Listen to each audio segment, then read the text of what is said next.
Hey everybody, welcome to Rendezvous with Jamie McGlue. We're going to talk about health today. The low-hanging fruit of health in particular. So easy ways to be healthy. Because I don't know, I'm not an expert, obviously, and but I'm very interested in health. Um, I guess I went vegan a few years ago, and that's kind of when I really got deep into it. But I'm not vegan now, actually, and I'm going to talk about that in another episode, like the ethics of eating and what I think you know we can all agree on, and what is in dispute, and so I think that would be interesting. But um, but today I'm going to mention a few things about if you are a vegan, things you need to know for being healthy. Um, but we're just in general talking about health and uh, on various levels, kind of physical health, emotional or mental health, which is kind of similar, even spiritual health. Um, and yeah, the low hanging fruit. So, the easy opportunities for being healthy. Because there's a lot of them. And so if you listen to this podcast, we're not going to go into, crazy depth, allegedly. Um, but yeah, you'll, for 100%, there's a bunch of things in here you're unlikely to know. Um, but maybe you do. That would be, I mean, if you know something I don't, please tell me in the comments. That would be amazing. But yeah, so I hope you'll learn some cool stuff in this, and then you can try to integrate some of that. Disclosure. Well, that's not really the word I want, but of course, I wish I didn't have to say this, and I considered not saying it, but on this topic, due to the state of the culture and the collective consciousness and the according legal framework or whatever, I'm not giving you like health advice. Well, I am giving you advice in a way, but it's not.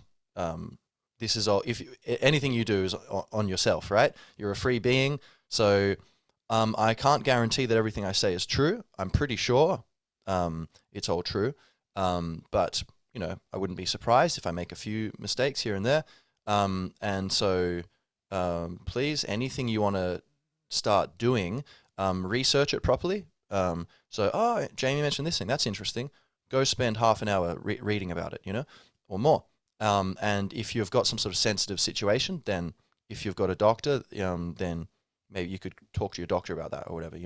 But just in general, be like a responsible being about this. But that said, I think most of these things are very simple, like risk-free kind of ways to improve your life.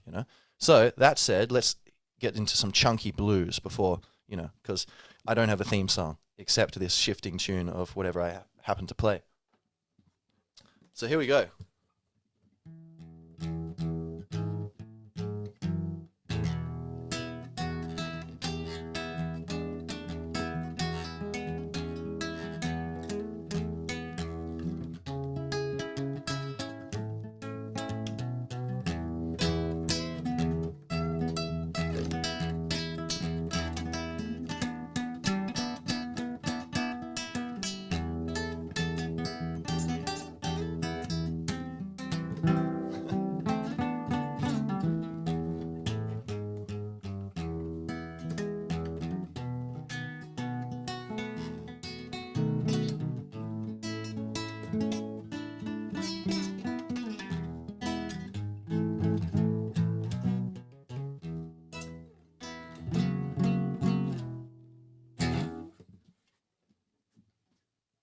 I dare say that was chunky enough. Uh, Let me know in the comments if you would have preferred it chunkier. Okay. Now to business, my friends. So, all right. So, of course, health is just health, but we could usefully separate it into some categories, right? Like, so physical health, the health of your body, right? The systems of the cells. Well, I mean, yeah, like the your body and the organs and limbs and everything that make up your body, and the systems, the digestive system, the respiratory system, the circulatory system, etc., cardiovascular system. So, and then going deeper into the cells and whatever. That's all physical. So we could also so we're going to talk about ways to optimize that. Also, emotional health, right? So we could say emotions basically are messengers, right? They are useful. Even negative emotions are very good for you if they're balanced, right? And positive emotions can be bad for you if they're unbalanced, right? So emotions are nature's way that has evolved of helping us do the right thing, do things that are good for us and good for our community. So I see a snake. I go, I get scared. Is it bad that I'm experiencing fear? No, it's going, be a bit leery of that character. Look at that sneaky, slippery, distant cousin in the plant animal kingdom. Um, so okay, be careful there, right? Or someone is pushing you too far, right? They're kind of, you know, doing something very disrespectful, or they're trying to make you do something that you shouldn't do. Like, hey, why don't you do some of my work? I want to go play golf. Why don't you? You're a good guy. Why don't you do some of my work for me? Right? That's not good for you because you've got other things to do with your life. And apart from the fact that you're being spineless if you let him put you in that position. B, it's not good for that other person either, because that's allowing them to become a tyrant and to dominate people. So if you can push back and set a boundary, that's good for you. It's also good for them. So as an act of kindness, you should be a bit firm, right? And occasionally as an act of kindness, you might even mock someone or I think always it's good to have good intentions and to be as peaceful as possible. But yeah, point being, anger could rise up in you to say, hey, that's not okay. I know you're a nice guy, but this isn't all right. This is different. You need to set a line here. And so that would be helping you to do what's good for you and the community. But then what if you're always angry? And sadness also, right? Something bad happened.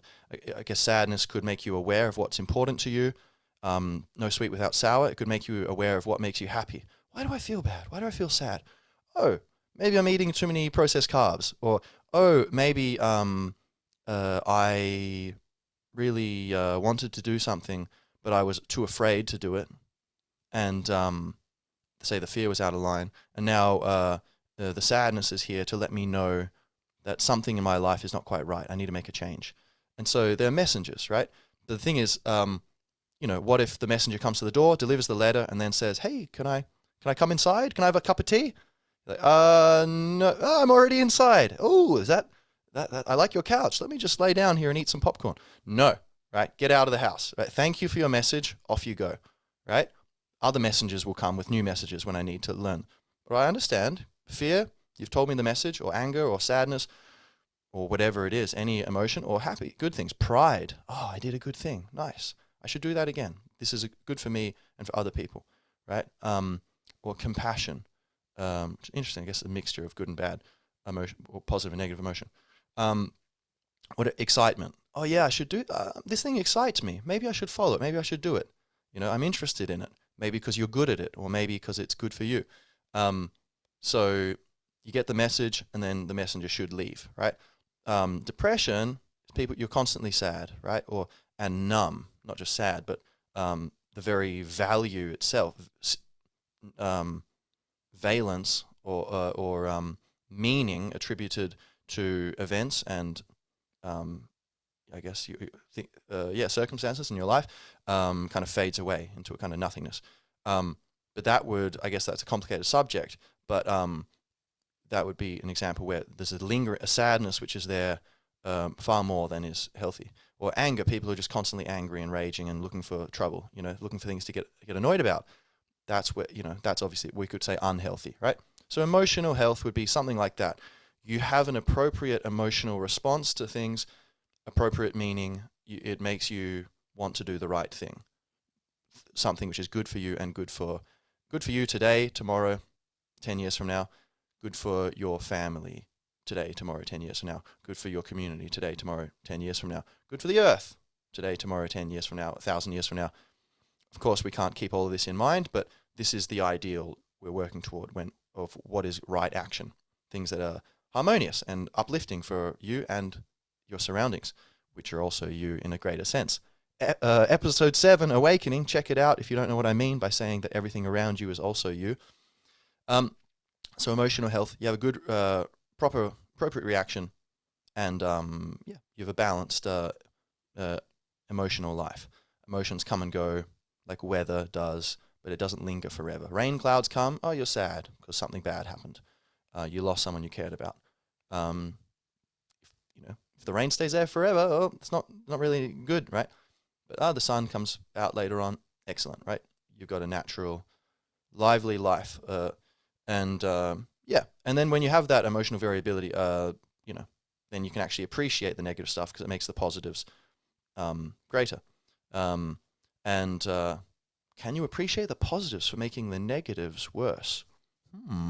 Let me know in the comments. All right. Mental, I guess, what we talk about mental health, that would kind of be pretty similar to what I'm describing as emotional health. I'd say, the mind, the emotions are kind of the bridge, like Eckhart Tolle describes them as the bridge between the mind and the body. So I suppose it seems fairly accurate. But because often, your mind thinks things and then that affects your body via emotions. So, if you're thinking negative stuff all day, that literally causes like cortisol, like stress hormone constantly. You're in like, what is it? I always get confused between parasympathetic or sympathetic. I think it's sympathetic nervous system, where you are in fight or flight mode, basically survival mode. The deep part of the brain, reptilian brain, comes online and kind of takes over.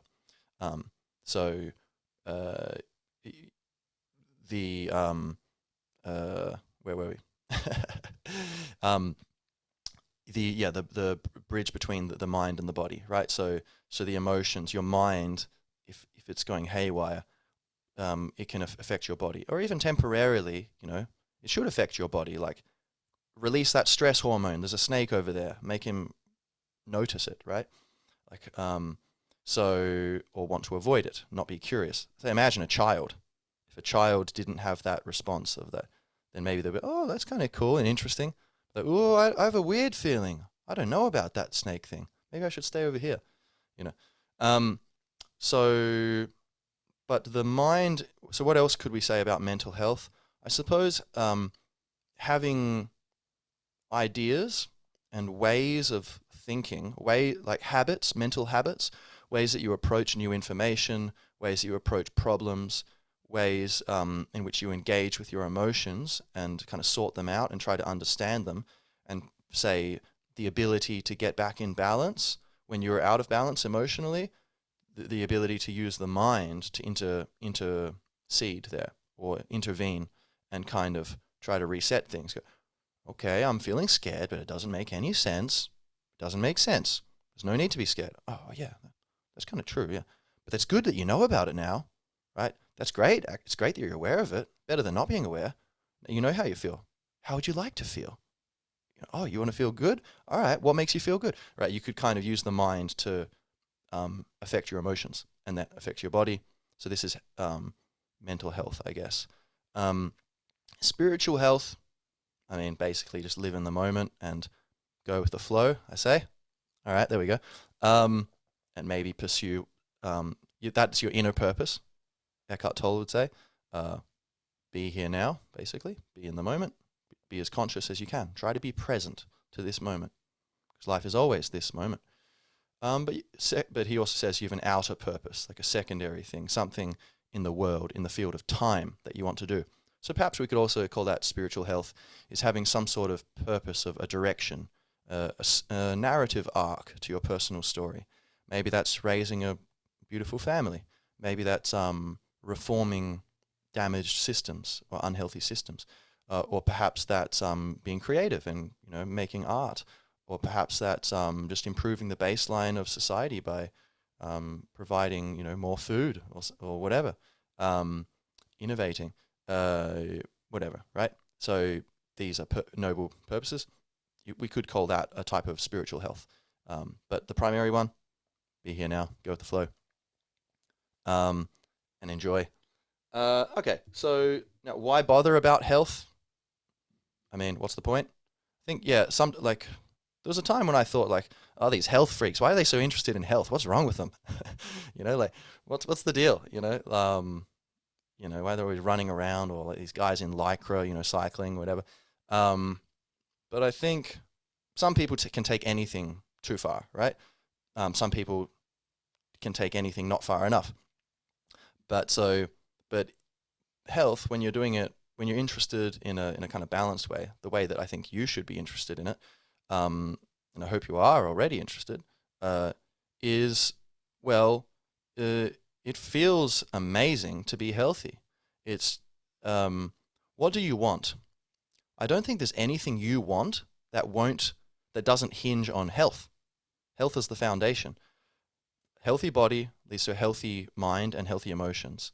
And then that will radically improve any project you have, any desire you're trying to attain, any pain you're trying to avoid.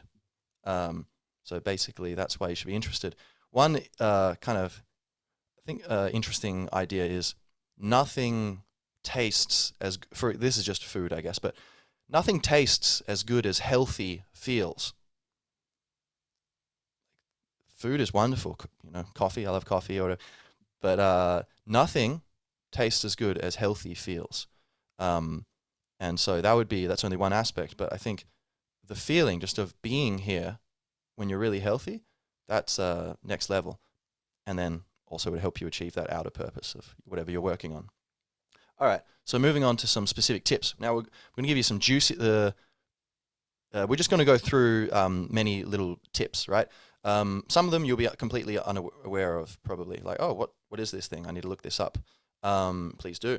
Other things, of course, sleeping, you're probably aware of what sleeping is, but I'm going to mention things that you might not know about sleeping and scientific research about it or whatever. But we're kind of just going to go through them. If some parts not that interesting, all right, just skip a bit ahead or whatever, right? So then we're going to kind of, some of these will be about physical health, some about emotional health, some mental, etc. So diet, right? Okay, big one, right? So Michael Pollan, this journalist who done a lot of work on food, basically summarized his advice as eat real food, not too much, mostly plants. Pretty simple, right? So real food, meaning fresh, the fresher the better, right? Jamie Oliver, I think, when asked, like, how is your food so good? He's like, it's really fresh, good quality ingredients. You can do whatever magic you want in the kitchen, but if you just have fresh, good quality ingredients, pay a bit more for it. Pay twice as much and eat half the amount. Whatever, the food is going to taste much better because it's just a lot more. Cheaply made food does not have the same internal composition. There's not the same molecules and quantities of those molecules. There might be extra stuff in there that the good stuff doesn't have, or like it's not that fresh, or so the molecules are turning into some other form, and you can taste that, but you can also feel it. So like if you grow your own food and you eat it, you'll taste, oh my God, this tastes incredible. Of course it does, right? So that's a real thing. Not too much, right? So the Okinawans who, maybe not the younger generation who are eating hamburgers, etc., unfortunately. I mean, I love hamburgers, but it seems like there's a bit of a loss of culture there. But the older generation, for sure, they live incredibly long. One of those blue zones, they've been called blue zones, where there's an enormous number of the population, enormous number of people who live very, very long, like 80s, 90s, 100s. And they have a policy there's an idea in their culture in Okinawa of eat until you're 80% full. So don't eat until you're totally full or way too full, but eat until you're 80% full.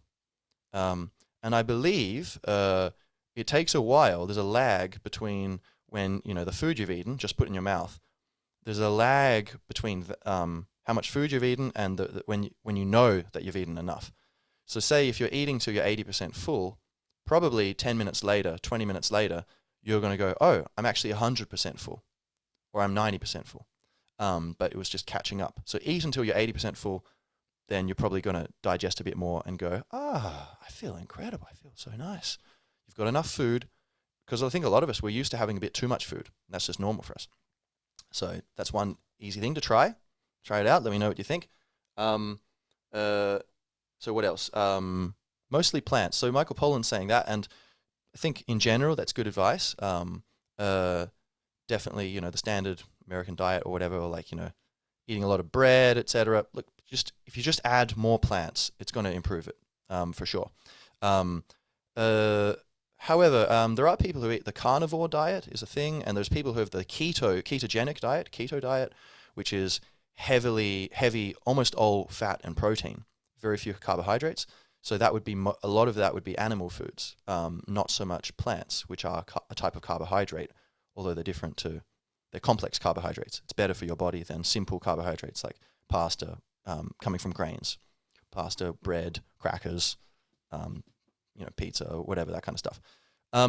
Nonetheless, so some people, it seems that there's some potential that you can eat only meat, especially if you're eating organs like liver or heart or kidney. These things are actually packed full of vitamins. And the alpha wolf. You look at animals. The alpha wolf in the pack eats the liver. Doesn't even bother with like the muscle, or maybe a bit, but so that's like these are very nutritious things. But you'd have to cook it right. It's pretty strong liver, but I think you can cook it, like say fry it in with oregano, in butter with oregano, and you know stuff like that, and with some cheese, some feta. I did that once; it was pretty good. Anyway, so there is a case for that. And ketogenic diet, they would say, yeah, we have maybe some plants, but they wouldn't be eating bananas and stuff because there's a lot of sugar there, and they seem to be incredibly healthy. The ketogenic diet, again, I don't know, and maybe not for everyone, but there are professional athletes who do that and swear by it. And there's some Dr. Dom D'Agostino, is that his name? D'Agostino, has done research into performance and health. Like I think certain cancers potentially, I don't know what benefit they can have, but there's some potential, I think, in that regard with the ketogenic diet. Definitely people with epilepsy, who have convulsions and seizures, that's where the ketogenic diet was first really explored, I believe, was they found enormous benefit in reducing the number of seizures and the frequency by having this diet which is almost entirely fat and protein, of course healthy sources of these, and very little carbohydrates, which is sugar and bread and whatever. And then people have extended that now, and they say they've got really good results, and that you get into a state called ketosis, where your body is, instead of running on, I think, glycogen, which is basically sugar, your body's running on ketone bodies, which are produced by your liver. So it's a different type of energy, and apparently it's very good for you. Concentration, good for many things. So and then you have the paleo diet, the Paleolithic diet, where they're saying let's eat the way we used to eat 10,000 years ago, before the agricultural revolution, where we have grains, which allowed an explosion of the population and therefore of technology and advancement and that kind of stuff. However, wasn't necessarily healthier than the previous diet, but it just allowed us to have more food and so more people. And so there's a trade-off there, it seems. And so they say that there is evidence that, and I did go on the paleo diet for a while, and I felt amazing actually. But again, it's hard to know because there are many variables. What else was I doing? Was I sleeping more? Was I doing this? Was I, enjoying certain things I was doing at that time? But just getting rid of sugar, and I also did a 10-day sugar detox once, and that was incredible. I didn't even want sugar after 3 days or pasta. It almost repulsed me. I feel so nice and calm. And had great energy. So that's something you could look into also if you're interested. But the idea of the paleo diet, so no grains, bread, wheat, pasta, and no cereal, right? And no dairy. So no grains, no dairy. Is that right? No dairy? I think that's right, yeah. And so they'll have meats like chicken, beef, pork, etc., vegetables, and fruit if it's low in sugar. But a lot of fruit we have cultivated over the centuries and the millennia to be, have much more sugar. So I think certain things like apples, they used to be tiny, and then we always plant the seeds from the biggest apples, and then they're evolving, right? And they get bigger and bigger, more and more sugar. And the idea, that we crave sugar, we love sugar because it used to be very rare and it's got a lot of energy. But so we're hardwired to go seek it. But actually, we don't need that much of it. And it's one of the main causes of disease, it seems, is excess sugar consumption. It seems, not an expert. Now, okay, what else? So eat real food, not too much, mostly plants. So, okay, so the paleo diet, okay, they're probably eating mostly plants, or maybe 50-50 with meat and eggs, right? But then if you don't want to go that far, if you still want to eat your bread and etc., that's where I think having mostly plants is definitely a great idea. Salads, there's so many delicious types of salads you can make, and all kinds of stuff,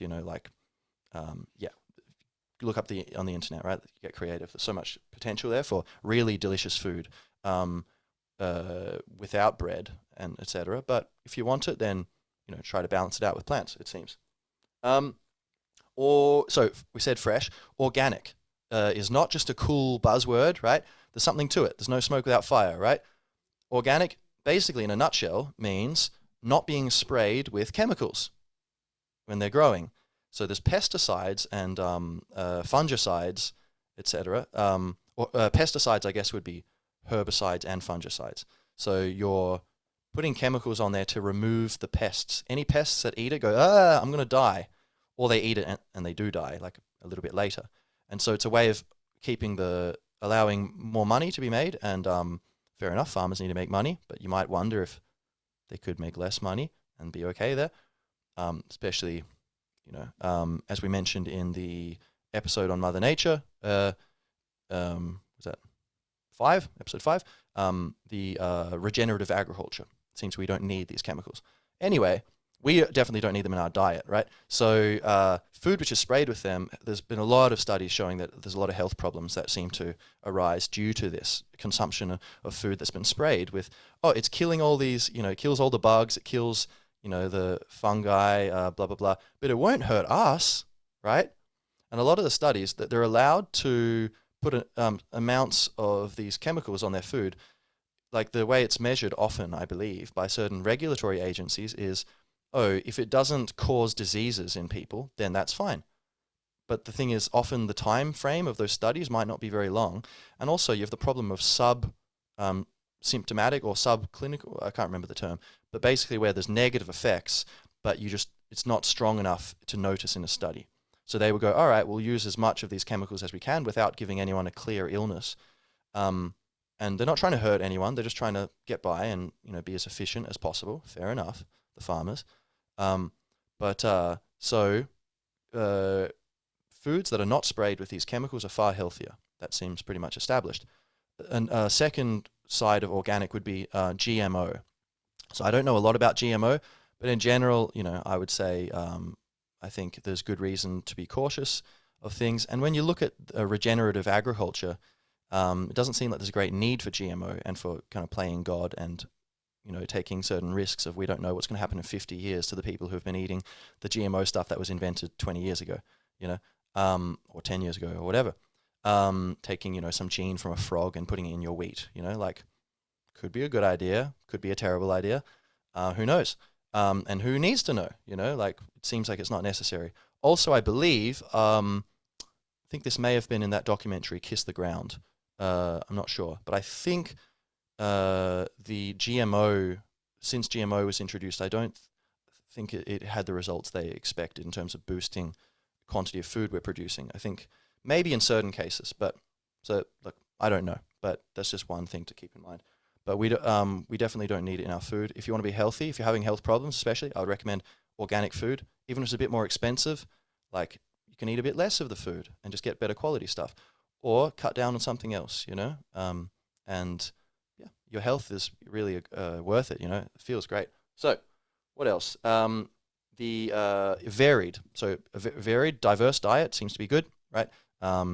Getting eat the rainbow, they say. Have a bunch of different colors on your plate because you're getting different compounds in there. So that's generally, I think, good advice. the gut microbiome. So fermented foods, probiotic is the term, right? So kimchi from South Korea. Kimchi is very good for your gut. Sauerkraut, the German thing, which is basically, I think, fermented cabbage. Actually pretty delicious, this stuff, once you get a little taste for it. At the beginning, you could mix it with other stuff. Have some roast potatoes, something you like, and have a bit of this kimchi or sauerkraut on the side, or, pickles, like pickled gherkins or whatever, or pickled onions, and just combine it and start to get a taste for it. And and also kefir and Greek yogurt. Similar thing. Kombucha, the drink, delicious kombucha. These are a good supplement for a replacement for soft drinks. If you love fizzy drinks, drink kombucha. It's delicious. It's like a fermented tea. Incredibly good for you. Very healthy. And this is all good for your gut microbiome, the ecology within your stomach. And a lot of the serotonin and different molecules or things that are good for your brain are actually produced in your stomach. And so diet has a direct influence on that.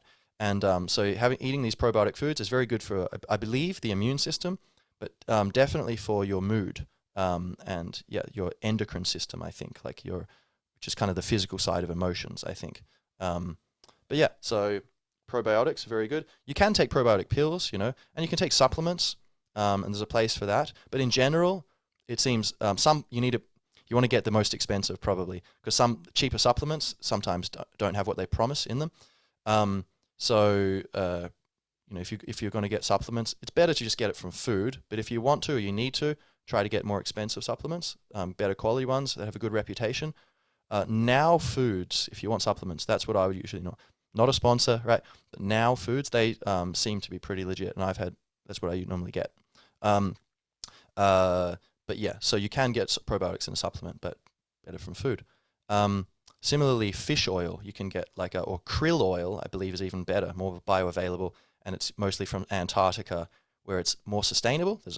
Apparently there's more than enough krill there, and the waters are less polluted. So apparently that would be the healthiest form of getting omega-3s, or a high-quality fish oil. I believe there's vegetarian versions from algae that are being made now, or spirulina that might have omega-3s in it. That's made from algae. So, but omega-3s are very good for your brain, and I think for many things. And yes, so balances out the ratio with omega-6. We have a lot of omega-6 from our modern diet, and omega-6 is fine, apparently, but there's a ratio there to balance. So I believe, I don't know the details, but omega-3, good stuff. Now, so yeah, and so let's just say, okay, so vegans, if you're going to be vegan, right? So you're not eating eggs, or honey, even, right? Animal products. So vegans don't eat any animal products. That's the general vegan way. Vegetarians don't eat animals, but they eat animal products. If you're eating fish, sorry, you're not a vegetarian. You're a pescatarian, right? You eat fish. So yeah. Or some vegans might, they might eat ethical eating, where they would eat eggs maybe to get all the omega-3s in there, and whatever. There's a bunch of good stuff in eggs and protein and fats, healthy fats, but just get it from chickens which are having a great time in a field, and the eggs don't. If there's no rooster, the eggs aren't going to turn into a chicken, right? So it's not killing a being. It's just something, like they produce them, and so okay. Where are they going to go? Well, you could eat them, and similar thing with honey. Some people will do it with ethically sourced honey. But so if you're going to be vegan, though, as far as I understand it, there's no source of B12, which is an essential vitamin we need in our bodies in nature. There's no natural source of it except through eating animals, I believe. It was a few years since I dived into the science of this stuff. Dove into the science? Dived? English teacher should know this, probably. But but as far as I understand it, yeah, you can't get B12 from non-animal products. Now, what would happen is cows and animals, they eat grass, and they have like a series of stomachs, or at least two stomachs, so they can digest the grass and turn it into whatever they need to grow their bodies, and then we can eat them, and so we are getting the B12. They get it from the soil, and then we get it from them. Potentially, if you don't wash your vegetables and they've got a bit of earth in there, you might be able to get B12 through that. I'm not totally sure. I wonder if you could make like a little drink out of like a bit of earth mixed with like something delicious. You know, blend up the earth really fine so no one even notices. B12 drinks. Someone become a millionaire. Do this if it makes any sense. Um, so yeah, so that would be one thing if you're vegan. Just make sure you're, for one thing, look up what you need. You know, if you're ideally, you would look up all the basics of what you need nutritionally and where you can source that, and try to have regular meals where you're getting all the things you need in. So it's vegan to just eat, you know, fries. You know, that's vegan. It's potatoes, but deep fried in like these grain seed oils, which are terrible for you. I believe. Um, and you know, so that vegan isn't necessarily healthy, right? So there's a right way to do it. So get B12 and possibly other supplements if you can afford them and if you want them, or ideally just try to get it through your food. Also, phytic acid is something you need to be aware of. PHYTIC, acid, phytic acid. So a lot of things like seeds, grains, and beans, they which I think is another thing. The paleo diet doesn't eat beans. They contain something called phytic acid in varying proportions. But phytic acid is something apparently like a snowflake kind of structure. But when you eat it with other food, all the useful vitamins that you want, like vitamin D and or like calcium, minerals and vitamins, will like link into it and kind of lock in. And your body can't digest phytic acid, so it's going to put it through to send it down the sewer, right? And so if you're eating, say you're like, I'm getting my amount of vitamin D and this because I've got these foods, but I'm also eating bread, or I'm also eating, things that contain phytic acid, you're actually getting less than you think, because very significant percentage of the vitamins and minerals are being taken up by the phytic acid and not digested. So that's why people soak beans and seeds and stuff. Traditionally, you can soak them overnight. It depends. You could look it up, but I think you can do it in vinegar. You can do it in lemon juice. There's certain ways to do it where you can take out most of the phytic acid. Hemp seeds, if you want a seed, hemp seeds, I believe, have no or almost no phytic acid. It's miracle plant. Must be an alien from another dimension, you would have to assume. And also, I think sourdough bread, where they're naturally, it's just water and flour mixed, and basically you're getting the bacteria from the air is fermenting it and transforming it, rather than adding yeast. That, I believe, breaks down the structure of phytic acid a bit, I think. I believe it does it with gluten. I think it does it with phytic acid too. Not sure. All right. So now, finally, with diet, then we're moving on. We're going to, diet, of course, takes a long time, but very fundamental. But fat doesn't make you fat. That's the very important idea, right? Sugar makes you fat, basically, in a nutshell. Now, if you're eating a bunch of bread, and which gets turned into sugar basically immediately upon once it enters the body, if you're eating a lot of processed carbs and they're turning into sugar, then if you eat a lot of healthy fat like eggs and beef and nuts and avocado and all this stuff, if you're eating a lot of saturated fat, I think potentially that's bad. Again, as far as I know, I'm just going to give you very quickly what I understand to be true. You can do your own research. The worst of all options is where you've got a lot of fat and a lot of carbs, processed carbs. That can cause problems, I think, for your arteries, potentially. For some people. Probably some people can skate through it, just like there's old men drinking whiskey and smoking cigarettes who live to be 110 or whatever, But in general, that could cause a problem. The silver medal would go to high carb diet, low fat diet, that'd be the silver medal, maybe, compared to like if you have high of both. The gold medal goes to low carb diet. So a lot of fat, a lot of protein, and not too much carbs. most of the carbs will be complex carbohydrates through vegetables. But if you do that, actually you lose weight.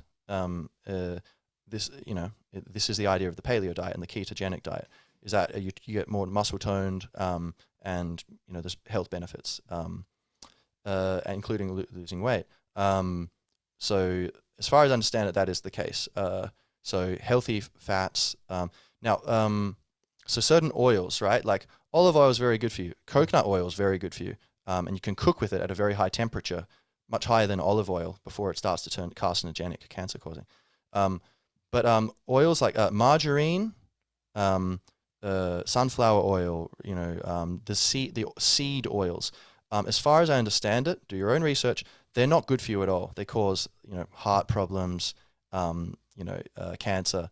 A lot of problems have been connected to them, especially if they're being deep fried. Things are being deep fried in that, like a lot of takeaway stuff. That could be a problem. Again, sometimes I've had a few Guinness and I want to get some takeaway food, and I do it. But the idea, I think, is balance. Be aware that you can't do that too much before you start to impinge upon your health, it seems. All right, diet. Hallelujah, we're done. Now, exercise. So exercise is very good for you. For example, running. Apparently, 20 minutes of running, I think, can increase the size. It can trigger growth in the frontal lobe of your brain, the neocortex, I think, the part that controls decision-making and discipline, self-control, and executive function, making decisions, free will.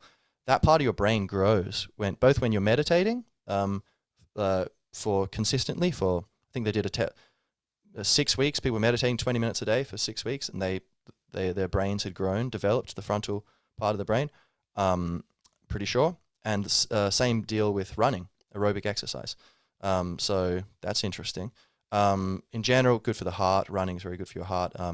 So you got kind of cardiovascular exercise like running, swimming. Swimming is very, very good because running can be harder on your joints, right? Because the gravity, poof, poof, poof. Swimming, you're suspended, right? Cycling, I guess, would be somewhere in the middle. So that's very good. And then lifting heavy stuff, doing that's very good for you, especially as you get older. Weightlifting is very important for when you lift weights. It actually increases your bone density. It makes your bones stronger. So if you see people, who are getting a bit older and that maybe I should stop doing so much stuff, probably it's the opposite. You should start doing more stuff. And that's going to, don't go crazy, but walk up the stairs and then down the stairs once a day instead of just, going in a chair or something, okay. That would be good, or, getting one thing I do is I always take the stairs if possible rather than an escalator or elevator.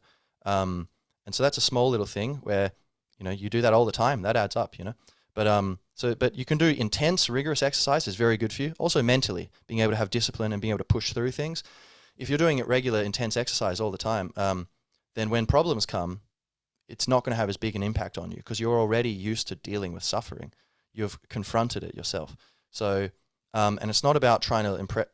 You can try to impress people if you want. Fine. But it's not about being like a meathead and being dumb and being vain.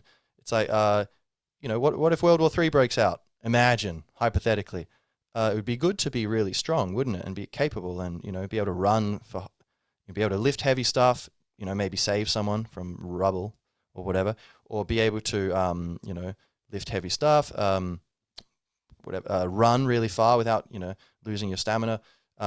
So these are good things to invest in, but it's very healthy for you anyway. And it'll, I believe, that's probably all I have to say there.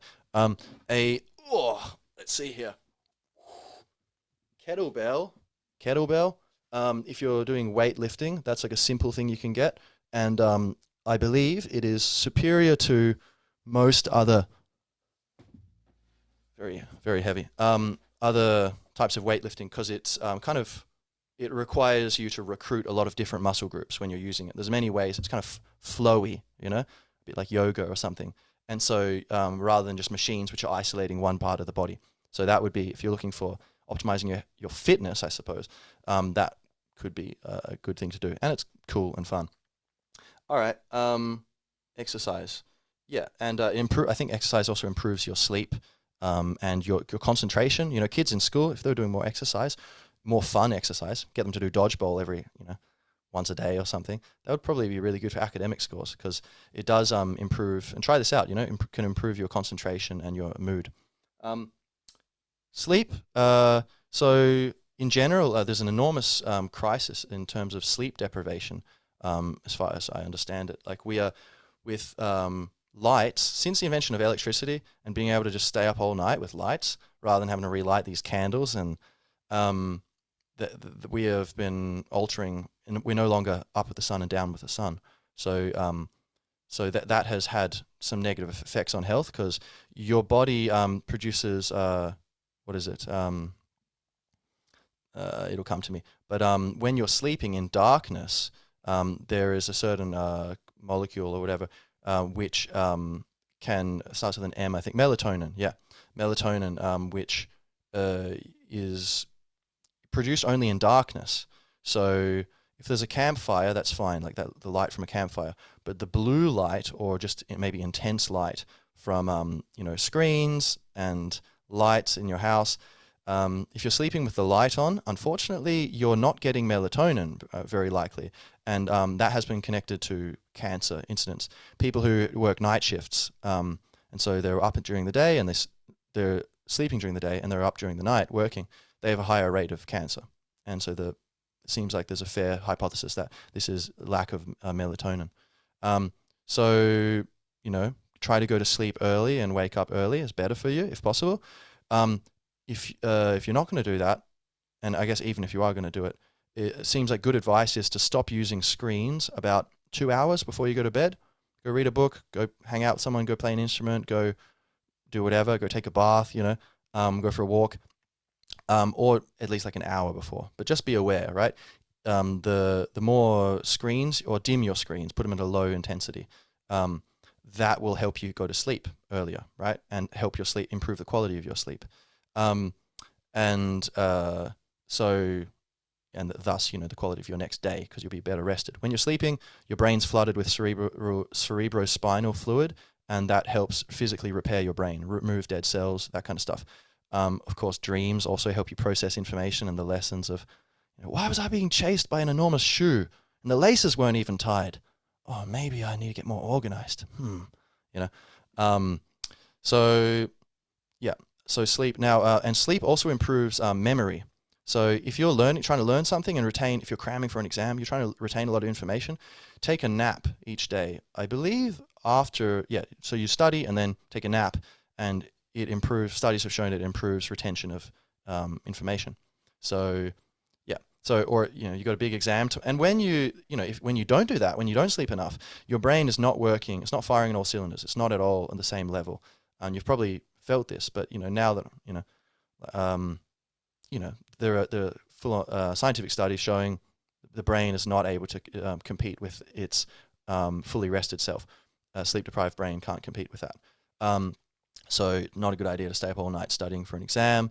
Try to get sleep. There's a point of diminishing returns there, and it comes pretty quick.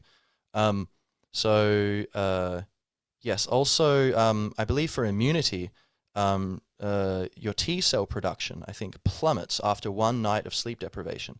And I think that's for viruses and for resisting other kinds of pathogens or whatever. I believe your T cell thing, I don't even know what that is, but this is what I've heard from people who look really smart, But yeah, so sleep. And sleep's great, feels nice. Does it not? Technology, right. So, I mean, apart from just like we said, screens, not using them too late for sleep purposes. Also, a lot of us are looking at computers and phones all day. Don't be a zombie walking down the street, making people walk around you. Not cool, not a good look. But apart from that, just being on our phones all the time, checking emails all the time. Apparently, if you check your email like far less often, you'll be happier. They've done studies seem to show people are much less stressed when they just check their email 3 times a day or twice a day, instead of, just check, see if anything's come in. You get a dopamine hit, so it's kind of addictive when you check your email. Even if you don't get it, I didn't get it. Okay, kind of like a gambler losing. It's kind of almost more enjoyable because it pulls them in. Must get the next one. They get that feeling of engagement and motivation.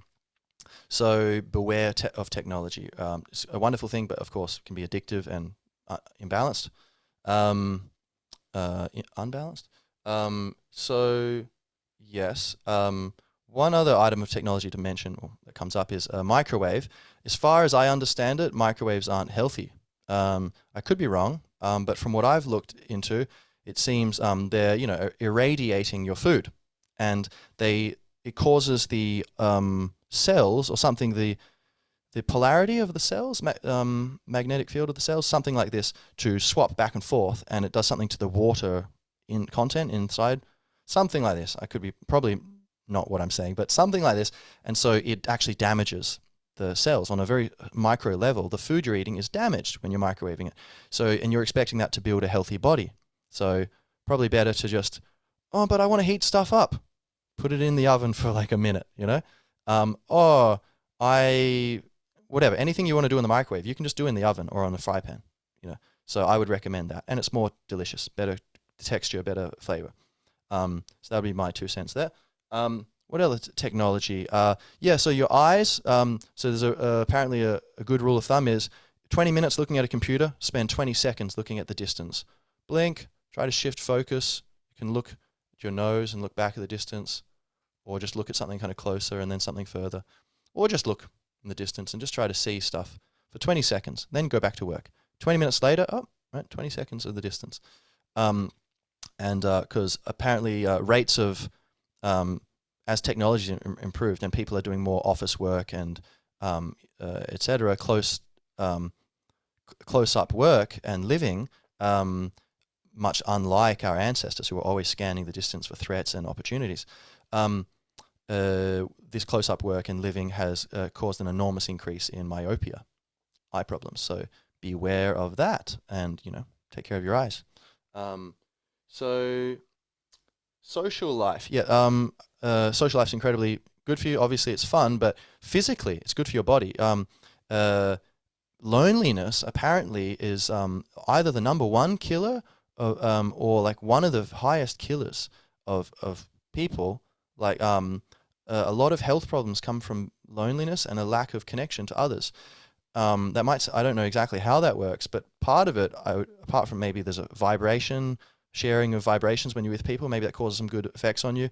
But I think part of it would be, I don't know about this, just wondering, but I believe, oxytocin is very good for you, like physical touch and, people smiling and handshakes, hugs, obviously kissing and that kind of stuff, causes a lot of oxytocin, which is the trust hormone. And that's very good for you and probably helps relieve anxiety. And if there's a lot of anxiety, then you've got inflammation, right? It causes inflammation. So I should have mentioned with food, it seems inflammation is one of the basic causes of illness, even depression, potentially. A lot of depression, or maybe all of depression, probably a lot of it, I'm not sure exactly, is caused by inflammation of the brain because of the foods you eat. And if you eat a lot of processed carbs and sugar, it causes inflammation. So that's one reason why eating less of that makes us feel really good. And also probiotics are very good for countering inflammation. And so, yes. Yes. Social engagement can, relieve pressures of life. And so that would be something to, obviously everyone is probably doing this already, but just, try to remain engaged with people, and, that's a big part of health. Low-hanging fruit, just hang out and, have fun.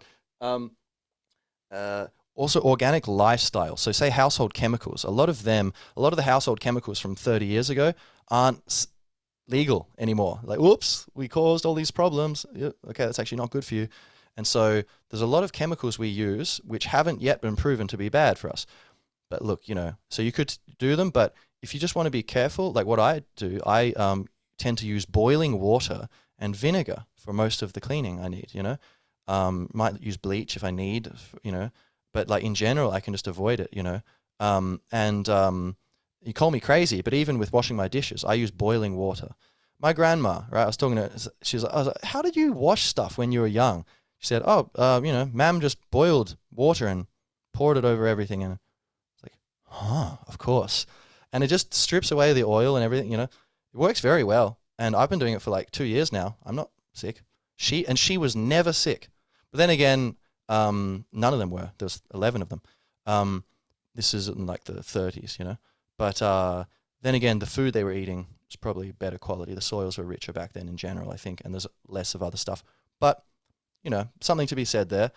They would also use that for weed control. So if you're using poisons for weeds in your garden, insects are eating that, and then birds are eating those insects. That's not really good for the ecosystem. It's for the health of the ecosystem. And potentially for you, handling those chemicals. An alternative is pour boiling water on the weeds, and they die. They don't last. So that's something you can do. Vinegar. You can use vinegar for washing clothes, etc. But this is just a thing. Of course, if you're very healthy in other ways, you don't need to do this.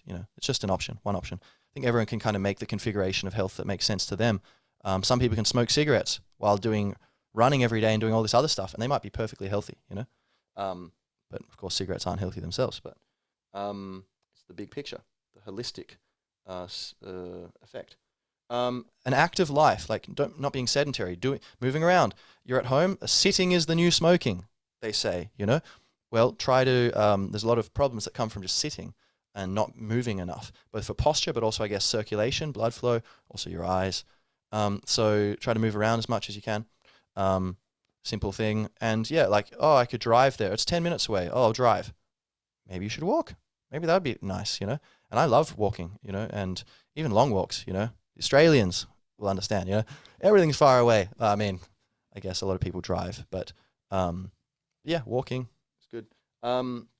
Cycling's amazing also for getting around because you're much more immersed in the world. It's kind of like traveling to another place by train as compared to flying. You feel much more like you're actually traveling rather than teleporting. You're actually feeling the journey. Cycling is like that compared to taking a bus or driving, I feel. You're immersed in the surroundings and the people right there. You could touch them, reach out and touch them. And then you're 2 streets away and you could reach out and touch another person. Not that you should. Don't touch strangers. But yeah, so big fan of cycling. Let's see.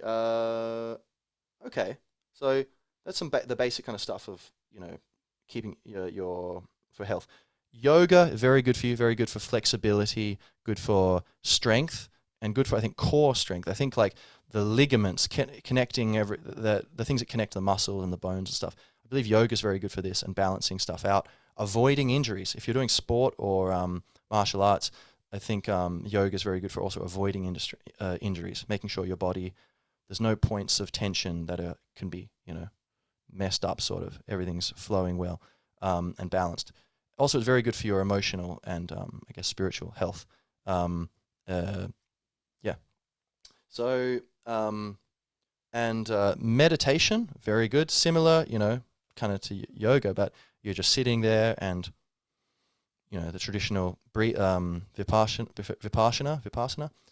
breathing meditation, I guess, would be the classic one. There's various forms. But that, it's been shown to improve a lot of things, and not just mental health, but I believe, there's obviously, if you're more calm, then that's going to affect your body also. Mind and body are 2 sides of the same coin. So healthy body can make a healthier mind can make a healthier body.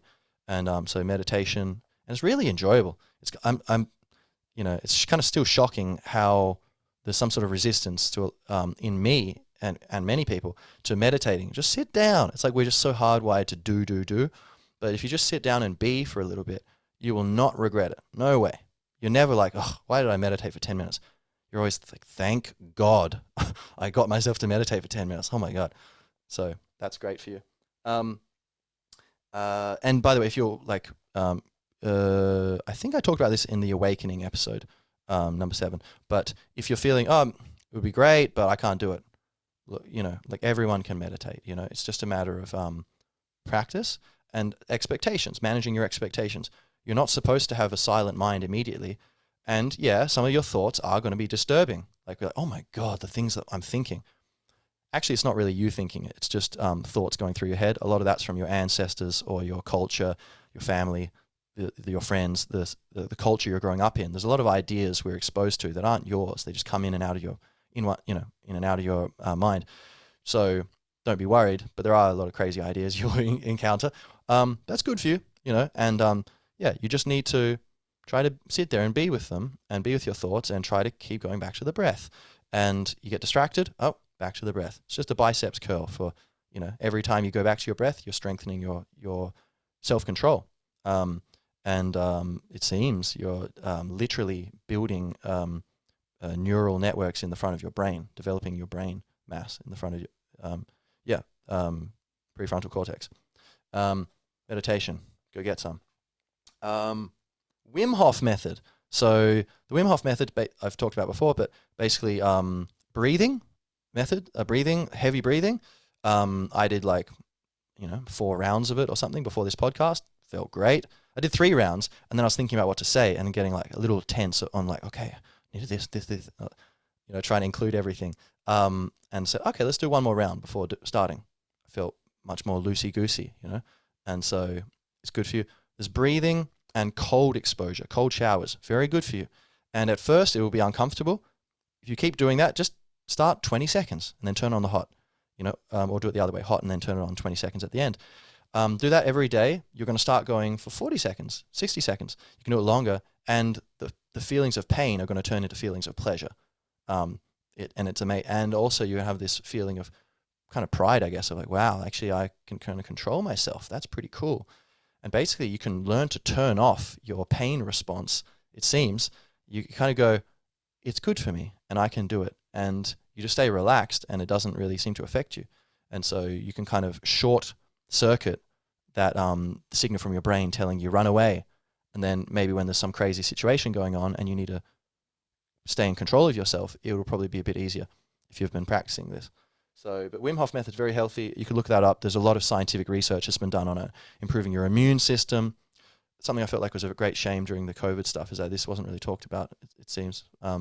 But breathing methods have, it seems like a lot of potential scientists are uncovering for, and cold exposure for improving the immune system and improving health. Endocrine system, so your mood, your happiness, immune system, so I guess you could say your strength, and what was the other? He says happiness, strength, and health. Yeah. Oh no, health was immune. I don't know. Whatever. Anyway, good for you.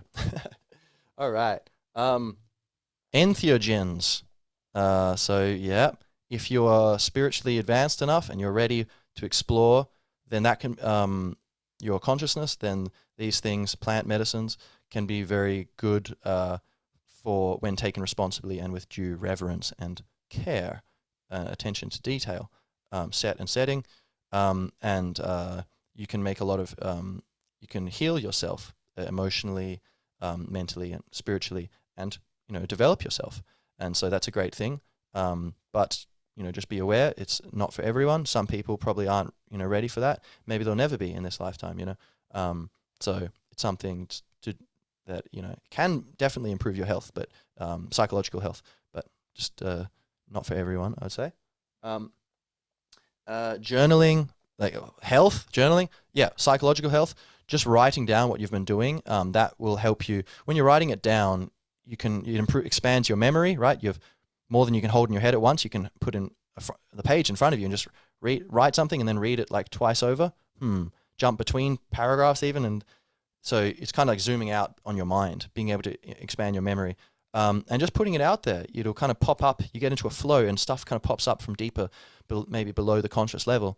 And so that's a very good way for gaining self-awareness and a sense of your own story, where you want to go, where you've been, where you are, where you want to go, and where you don't want to go. And so that can be very healthy for you. Very simple thing, right? Low-hanging fruit, delicious. Wow. And juicy. So what else here? Now, mindset, positive mindset, right? So this is kind of the third, part of the Wim Hof method is like, there's breathing, cold exposure, and mindset, or your willpower. But kind of like, glass half full, glass half empty, positive mindset's very powerful. Here's the thing, the placebo effect, the gold standard of, scientific research every study must include a placebo. So they give a pill to a pill that they hope is going to shrink a tumor, help someone with cancer. Half the people, they give them sugar pills, and they don't know. It's a double blind. So the people getting the pill don't know if it's sugar or a real thing, and the researchers don't know either, so that they wouldn't give subconscious, unconscious cues to the people of like, oh, you're just getting a sugar pill. So to make sure no one knows, it's completely double blind. No one knows, and then the reason is the people who get the sugar pill in general, they get better. Quite a few of them will have improvements, and this has been shown again and again and again. And so they need to say there's like a 10% improvement among the people who get the sugar pill, the placebo, and then there's a 20% improvement among the other people. They go, oh, okay, so this is a real medicine. It's 10% effective. Because it had a 20% change, the placebo is only 10%. So okay, therefore there's a real advantage. If it was 10% and 10%, they go, oh, it's just placebo. No, it's not doing anything. So that shows the power of the mind. Similarly, the nocebo effect, if you tell people, they're going to get sick, which, might seem familiar in recent times, which is a bit dangerous, some of the messaging from media, government recently. But if you tell people you're going to get sick, then it can be a self-fulfilling prophecy, where the placebo effect in reverse, and that's also been demonstrated scientifically. So this is basically magic. This is like the power of the mind. It's nuts. So you can use that yourself. You can try to harness the placebo effect. Positive mindset. The body is. Whenever I start to feel a bit sick or something, I go, the body is strong. I just say to myself, the body is strong. And the only real problem with this is that you go, well, no, but I'm just trying to get the placebo effect. It's not going to work because you know what you're doing. But that's fine. It's fine. You don't have to, repress and pretend, lie to yourself. It's definitely going to work, but I know it's not. Shut up. You don't have to do that. Okay, you say it's going to work. And even if you have doubts, okay, but no, it's going to work. It's going to work. Just try to, keep to that mantra, and you'll start to notice it does work. I believe, and it's been shown through studies. And so over time, you start to get experience with that and build up trust that, yeah, it does work. And it won't always work, like I'll get sick sometimes, but in general, I seem to get sick very far less than a lot of people. And I think a lot of that is just, I assume that I'm going to be healthy, So placebo effect, positive mindset, life, things don't happen to you, they happen for you. That's another one, there's a problem. Okay. This is going to lead to something amazing. How do you know that? Well, how do you know the opposite? You don't. It's just an assumption, isn't it? Living is a gamble, baby. Loving's much the same. Yeah, Blues Run the Game, great song, Jackson C. Frank. But yeah, so, well, what do you want to assume? May as well assume the positive and use the placebo effect, and that can be a self-fulfilling prophecy. This is for physical health, emotional health, whatever. Assume the best, you tend to get the best. Also in other people, they tend to, mirror what you're expecting in general, except for a small minority who are trying to screw you over any way they can. And purpose, yeah. So having some sort of direction in life, I think that seems to be, a lot of people seem to, they hate their jobs. They feel like there's no meaning in it, doesn't make a difference. Then that seems to be very bad for people physically, emotionally, on every level, right? So if you're doing a job for money and you need it, to support your family, you feel like this is what you want to do, that's fair enough. That's one path. Doing work where it's not meaningful to you intrinsically. However, you use the money to open up opportunities for you and your family, but then just make sure you're doing something meaningful and you have some sort of purpose outside of work, right? Then it seems like this is going to be useful. So low-hanging fruit, yeah, for sure, right? So you want to do that anyway, right? But that will help your health. So now a few kind of more specific things. So some of these, aren't as important, but we're just going to go through the list, right? Playing games, very good for you, right? Play chess, good for your mind.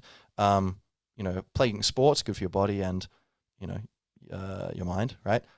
Connecting with other people, right? So this is part of health, just playfulness, Music, very good. Emotionally, music is very, very powerful. Even when you think everything's meaningless, the people who think everything's meaningless, a lot of them are listening to like death metal. So they're still listening.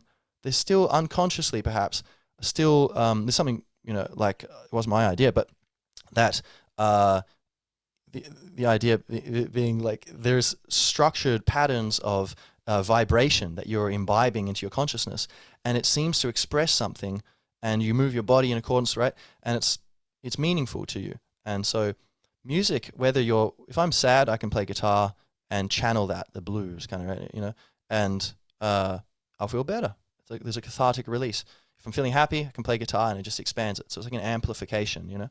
Even an acoustic guitar can amplify your emotions, or amplify your peace. So yeah, and music, if you want an easy way to get into music would be get a harmonica. I don't have one here actually, but well, I do, not right here. Everything is in key, all the notes. It's impossible to hit a wrong note. And you out in. You're just going up the major scale. So you can play that. If you have a C harmonica and your friend has a piano, they can just play the white notes and you play the harmonica. You're both going to be in key. It's impossible for you not to be in key. And so it'll sound good. It'll sound okay and good, and maybe very good in alternation.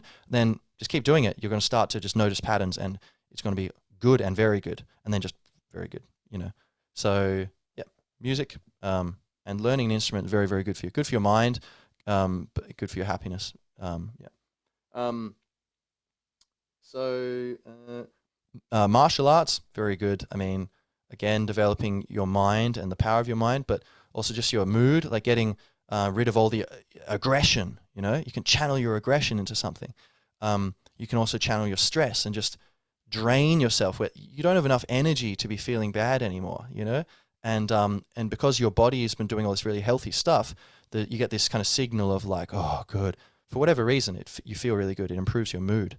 And also, yeah, your mind is too drained to be tyrannizing you with negative thoughts.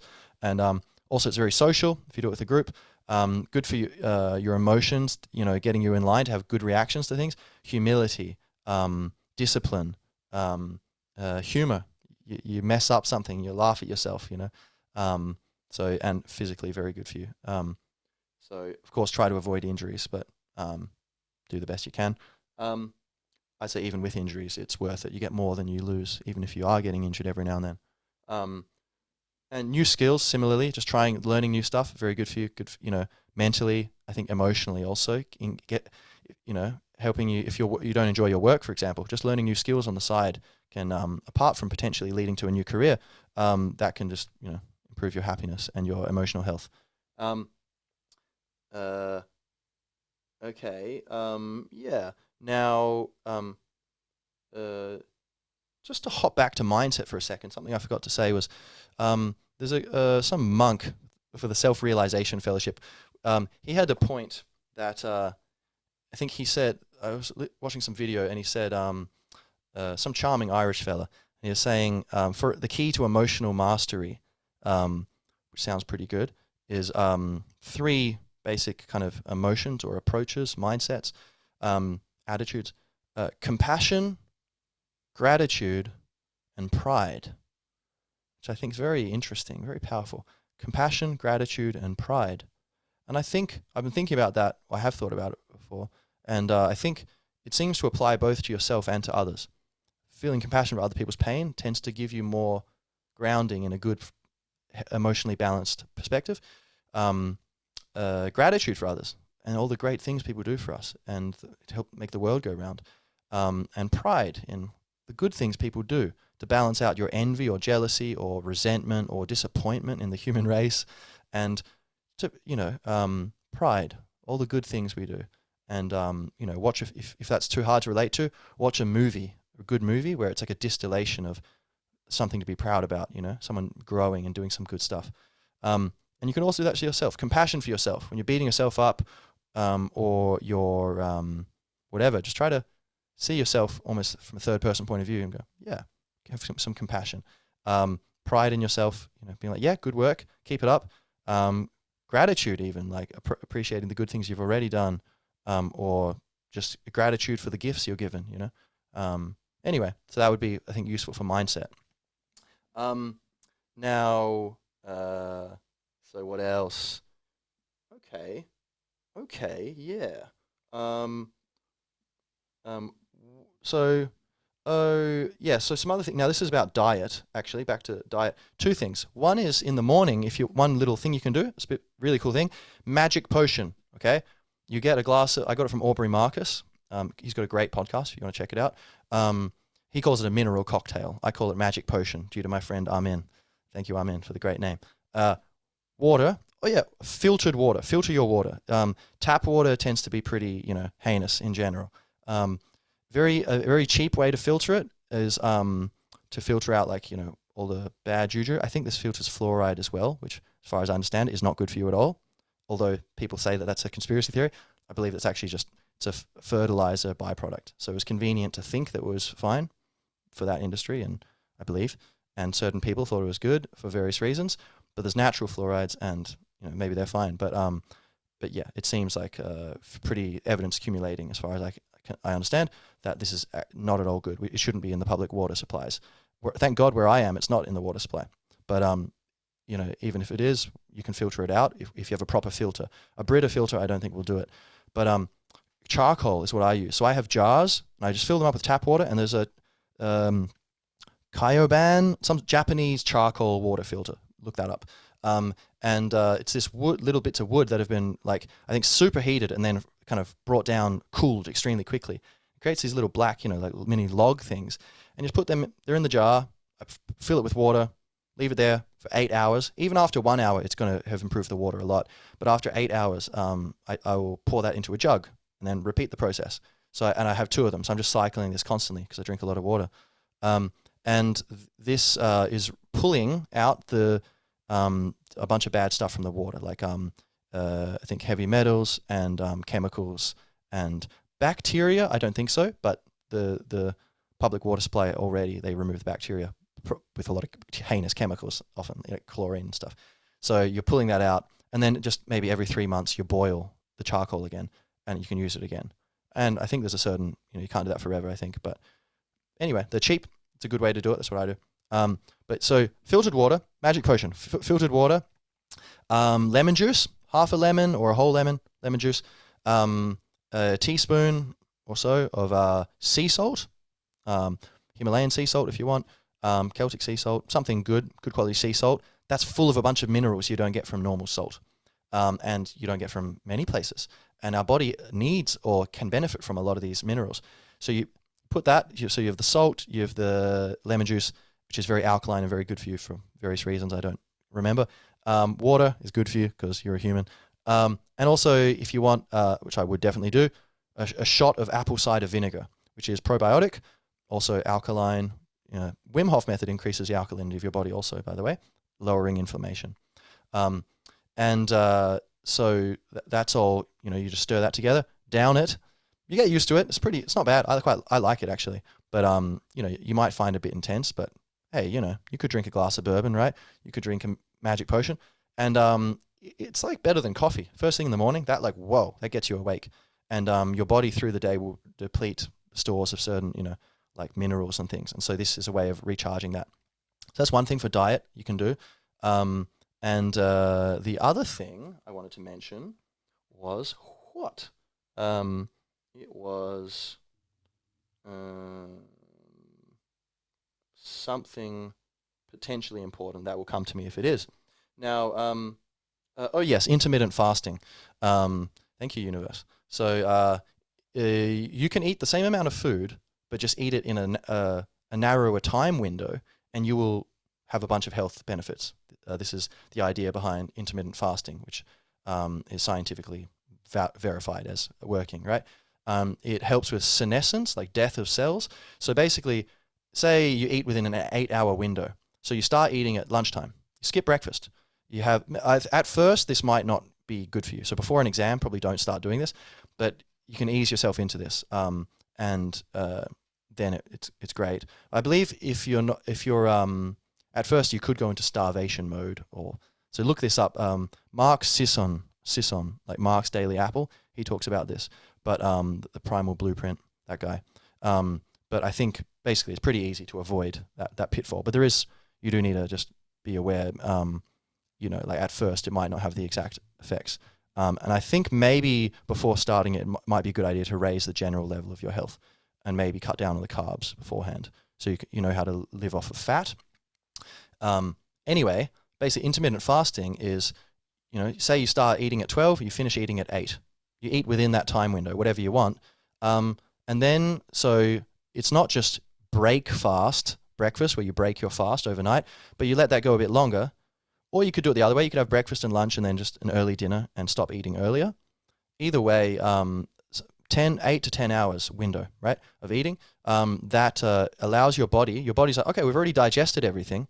All right, so what should we do? Oh, how about we clear up some of this junk, you know? And it clears off dead cells, and so there's a bunch of health benefits from that. And I believe losing weight loss is one of them. So, and cognitive function, I believe. So, all right, so now what else? Glasses, I mean, tried not to use glasses too much as far, I mean, that's my understanding. That's very controversial, but from my I have quite sensitive eyes, and glasses are painful for me. Really doesn't feel very good at all. And so I don't use them if I can avoid it. So I would consider them like high heels. You know, maybe there's a time and place for it, but don't do it that long. Don't be wearing them all the time. That would be my advice. If your vision, because often people get glasses and then 2 years later, oh, my vision's gotten worse, I need stronger glasses. It's like, oh, thank God the glasses are getting stronger, you know, because my vision's just mysteriously getting worse. Maybe it's a feedback loop, no? Maybe it's not, but it could be. And there's certain evidence to think that. So generally trying to limit them and just trying to blink, breathing, general health habits is good, and looking in the distance, relaxation, fluid movement, like not staring at things, but kind of the art of seeing, Aldous Huxley talked about, based upon the Bates method. And I don't know if, you know, those two people had everything dialed in properly. It was a while back, you know, but there's something to it, it seems. And definitely I feel my eyesight is better when I'm not wearing glasses in general. So I would use them when I need to. So that's something to be aware of. If you're having problems with your eyes, try and see if you can, you know, lay off the glasses a bit. Obviously be safe with it, but look into alternative. It seems you can improve your vision to some extent naturally. But some people, I guess, will need the glasses. That's fine. And some people, maybe their eyesight isn't that bad. Maybe it doesn't really, you don't notice the difference. Maybe it's fine. But someone like me, I definitely notice it. So, you know. But yeah, anyway, glasses, something to mention. Health, just to be aware of. Shoes, running. I run with Vibram 5 Fingers, also not a sponsor. They basically, it's like gloves for your feet. And they've got a durable but quite thin sole. And the idea is that for millions of years we were running without, you know, apparently having few enough injuries that we were able to evolve to this point over millions of years. We were running barefoot and running a lot. That's how we hunted a lot of animals, is we ran them to exhaustion. They could run faster than us, but not as long as us. So we would keep them in sight, run just fast enough so we could keep them in sight, and then they would think, oh, the humans are gone. Cool, chill. And then we'd catch up and go, oh, they're there again. And they'd sprint again. And we'd do that for like days sometimes, and then they would just exhaust themselves and die. And we would move in and eat them. So we've been running throughout history. And there's a book called Born to Run, which turned me onto this. Thank you, Derek. Basically, it's a journalist who studying this tribe that was, you know, great runners in Mexico. And he kind of, from there, launched into this research upon the history of like running shoes. And to make a long story short, I'm persuaded that there's strong evidence that running shoes, a lot of professional runners, they get a lot of injuries. It's very common. And there's a lot of professional runners who were told, like, you can't keep running. You know, it's over, right? Even for fun, you can't do it. And they were able to transition into running with barefoot running shoes, like the Vibram 5 Fingers, where there's not this huge heel, which was developed like 50 years ago by Nike. You know, it's like a very new thing, and it totally shifted the way we run. We run on the back of our foot, heel toe, whereas naturally you would be more on the ball of your foot, your run, and it's like a different. Apparently, as far as I understand it, there's about a third of the force going up through your knees and your joints when you're running in the front of your foot compared to the back, which is like 3 times more force. And so there's all these injuries resulting. And a lot of people, professionals, they're able to start running again by, as I understand it, by transitioning to these barefoot running kind of shoes, and so it's using different muscles. So you need to be careful. You need to transition slowly because it's using different muscles. Either you could hurt yourself. You're not used to this, so transition carefully. And yeah, it's amazing. It's just like running barefoot on grass. You've done that, right? You definitely did when you were a kid, unless you live in the desert. But then you're running in the desert, sure. And this is very good. Well, it seems like this is a basic thing for health to be aware of. If you're going to run, if you're having injuries with running, perhaps you could try look into this, or if you're curious. So now let's see. Sleeping. If you're having trouble sleeping or back problems, apparently, again, we evolved sleeping on hard surfaces, and if you can have a harder bed, apparently that's actually good for you. I used to, for like a year at least, I slept on a beautiful, majestic carpet or rug, with a pillow and blanket, and I slept on this rug. It was extremely comfortable. I had a bed which wasn't that, it was a bit messed up, so that's what started me. I was like, I may as well try this. But even I think it was more comfortable than I wanted to sleep on the ground. Like, when I'd occasionally sleep on another bed or something, I was like, well, I mean, it's nice, but I think the ground's probably more comfortable for me. So you could try that out, or try just like a mattress, not very thick. So apparently that's good for your back. But again, transitioning, right? And maybe it's not for everyone. Only for crazy people. What else? Being aware. Okay, one specific thing is, again, I don't know, but I have heard that ibuprofen is it's a common thing people take, right, for pain. You could drink water, do some breathing, Wim Hof instead. Apparently, ibuprofen, it causes inflammation. So it's reducing the inflammation, but then causing more. And so then people take it to counteract that inflammation, and then and then it works, but then there's a bit of a delay and it causes more. And so people who think, I have to take ibuprofen, I have terrible headaches. Again, maybe it's similar to glasses. Maybe, again, I don't know, I'm not an expert. These are things to look into. You're a responsible adult. Is maybe, okay, what if I cut down on that? And if I, maybe using the Wim Hof method and certain other lifestyle changes, stop taking it. I believe what people have said is they have stopped taking it, and after a certain amount of time, the headaches disappear. And so they didn't realize it, but they were, kind of feeding it with that. So that's something to be aware of. Look into, do your own research. And in general, look, I think medicine's got a place, and there's wonderful things that medicine can do for us, but like pharmaceuticals. But in general, it's not the key to health, like a magic pill, come on. So it's kind of a last resort. If you need it, use it. But there's so many other ways to improve your health on every level without them. And so generally, basic principle of health, I think, is be independent. Don't be reliant on anything. And so ideally, I never take pain medication. I got my wisdom teeth removed and I didn't take pain medication. I just, did breathing, and walking on grass also reduces inflammation because of the electron, whatever it is. There's some sort of flow, negative ion flow between you and the earth. And so it's grounding, they call it. And it's been scientifically studied, right? And it decreases oxidative stress and thus decreases inflammation, which is essentially the same as drinking green tea and getting all the antioxidants. Teas are also great, teas and obviously. But yeah, so be careful with, relying on cheap, quick fixes, and it's not the real low-hanging fruit, There's like juicier, lower fruits. Vitamin D in winter, if you're in somewhere like me, where it's kind of like you're not actually getting much vitamin D at all in winter. So if you're in Canada or Northern Europe or whatever, you should supplement with vitamin D. You can get sprays, you can get pills. I think you have to take them with fat to make them soluble, I think. So eat it with some fat of some sort. But yeah, if you're like, I get the blues in winter, I just hate it. It might not just be that, people are less upbeat and there's, overcast weather or whatever. It might literally be your vitamin D levels are low. They call it seasonal affective disorder, SAD, where people there's less vitamin D produced. And say people from Africa also, if you've got darker skin, then if you're in northern climates, your body is so good at filtering out the UV that you're going to not get enough vitamin D at all. You definitely need a supplement, maybe even in summer, I don't know. But and because, your skin, the melanin is designed so very pale people from north, growing up, whose ancestors, kind of were living in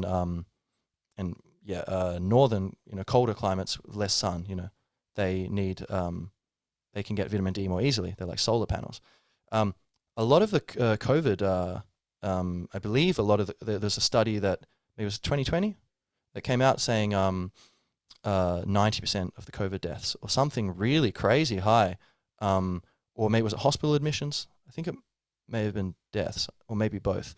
I can't quite remember, but were correlated to vitamin D deficiency, because almost everyone's deficient in vitamin D in many industrialized countries. And so they were saying this would be the low-hanging fruit, perhaps a bit of a missed opportunity there, but unfortunately. But, like your immune system is much stronger when you have vitamin D, at least against viruses. And, but yeah. So, yeah, but vitamin D in general, very good for you for various things. Let's see, sunscreen. I mean, like, do what you got to do. But it seems like the ideal sunscreen would be a zinc one. A lot of the ingredients in sunscreen are not actually healthy for you, as I understand it. And, it stings, but it must be good. Maybe. Yeah, so potentially zinc-based ones, which is zinc's a natural, it's an element, that would be stronger and maybe better for the environment also, because it's just zinc washing off. Although it's very white, so, go use it sparingly. But yeah, so that would be one thing to be aware of. But there's a lot of chemicals in sunscreen. Who knows what they're doing to us? So similar thing with makeup, I'd say, But ladies, I'd say you look more beautiful without it anyway. But hey, who am I to judge? I think do whatever makes you feel good, But yeah, I think that's something to be careful with also. Now. So yeah, another thing, nature, getting exposure to nature. So gardening, I think I have plants, indoor plants. You can we get a plant here. There's a little plant. So I think learning to have to garden and to have plants around you is really really fun. And they improve your mood. I think. Spending time hiking in nature or walking around, though, that's been shown to be very healthy for various things. So again, maybe this is obvious, but this will definitely improve your health. So that's something to make sure you're getting into nature. Go to the beach, go to a forest, walk into the hills or whatever, a park even, just trying to, and walking on the grass barefoot. I like to just sit down under a tree, take off my shoes, sit there for, meditate for a bit. And then, all right, dust off your feet, put your socks on, put your shoes on. Off you go, and but yeah, so yes, one other thing, specific suggestion, laughing. So yeah, laughing is extremely healthy for you, obviously, but I mean intuitively that makes sense, but I believe they've done studies on this now, but so that would also be, I think. It's an amazing, even for your spiritual health, just laughing, like being able to stay conscious in the deeper sense of conscious, rather than falling into egoic identification with the stream of thinking and inability to guide it via the space around it and that wisdom therein and peace. Laughter is incredibly powerful. And yeah, some of the wisest people always seem to have a great sense of humor, So, and the worst people seem to have no sense of humor. They're just like, do you see Hitler chuckling? I don't know. I haven't seen a video. But then maybe there's, I guess, a sort of malicious humor that can also be there.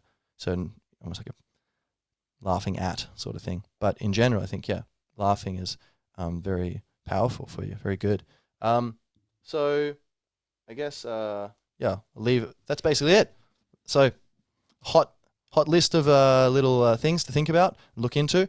I'll leave you with a little quote from the Buddha, old mate Siddhartha Gautama, I think it's something like there is the greatest gift is health. The greatest the greatest gift is health. The greatest wealth is contentment. The best relationship is faithfulness. So that's deep, and that's going on to other topics too.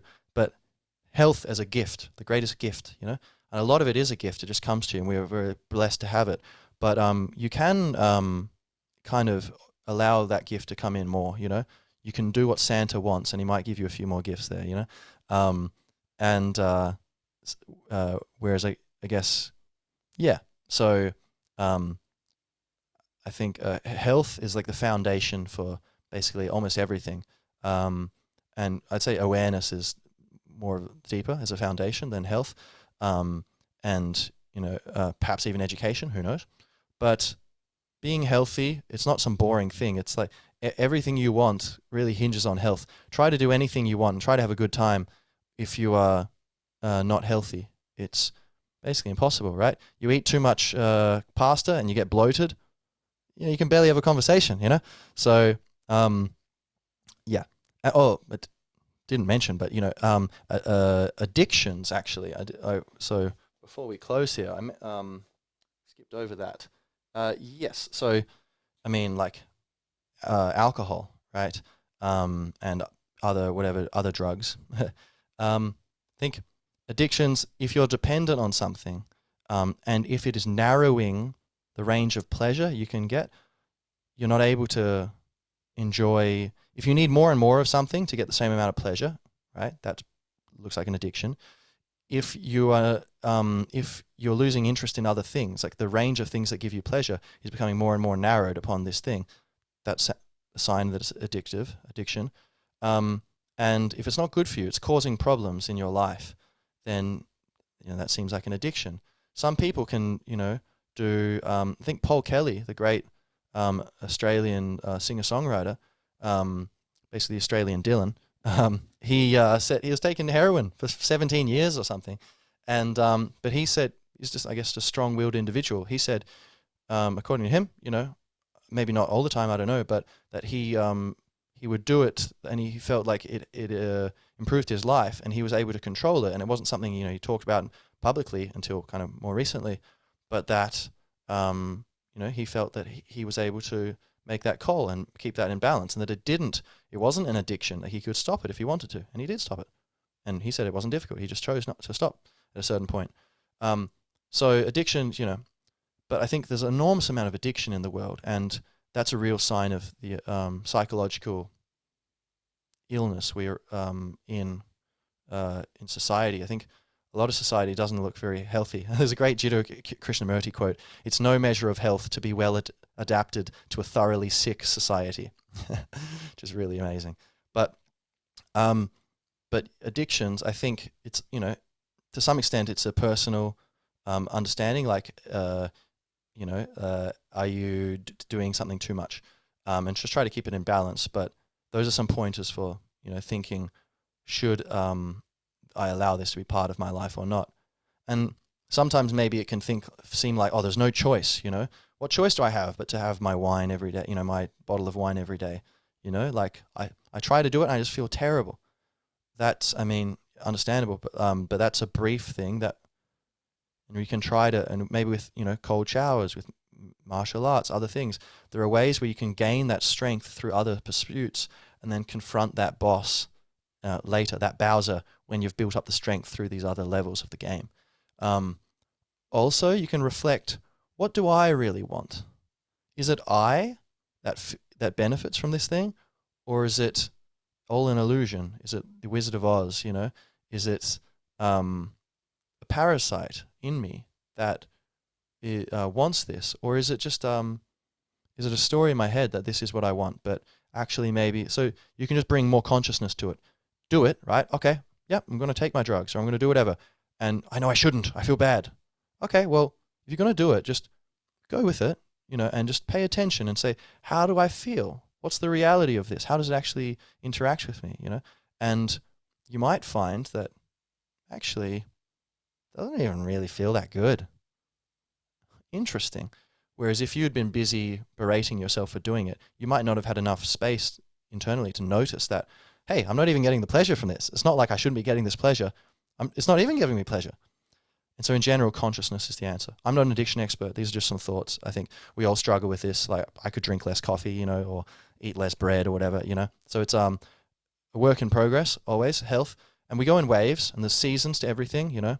Spring comes, winter comes, there are cycles. And I think you just try to do your best and try not to let it get too extreme at any point. And most of all, cultivate a sense of gratitude for health. And like, just when you've just been sick and you're healthy again, you feel so happy and grateful. Cultivate that sense, and also excitement, and an excitement for health. And it's not some boring thing. That it's and this is something I think I need to learn too. Definitely is just to feel like well, I could go have that coffee, but or that, you know, do that thing or whatever, or drink another pint. But you know what's actually more interesting and more exciting is, how will I feel if I'm more in balance?